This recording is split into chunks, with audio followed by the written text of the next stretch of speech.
కూర్చుని పీతాన సత్యన్ గారు ఆ ముఖ్య నాయకులంతా కూడా 20 మంది కూర్చుని ఈ డిక్లరేషన్ తయారు చేశారు.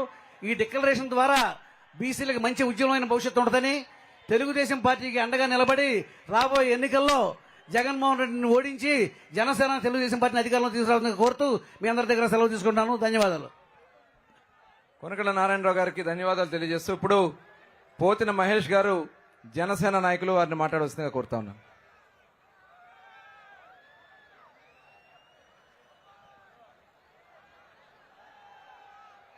మైక్ ఇక్కడ మహేష్ గారు ఇక్కడికి రండి. అట్లా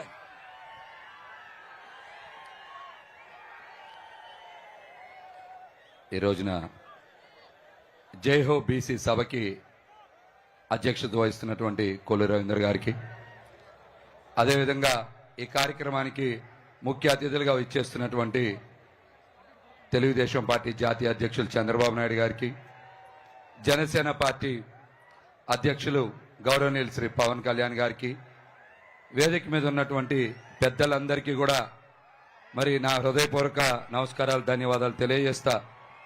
మరి నిన్న కూడా ఈ డిక్లరేషన్ గురించి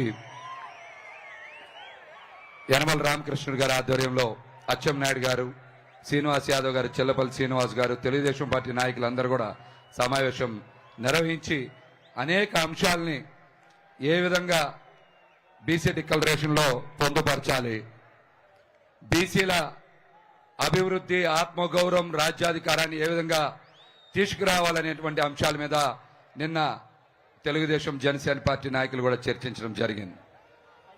మరి మనం చూస్తూ ఉన్నాం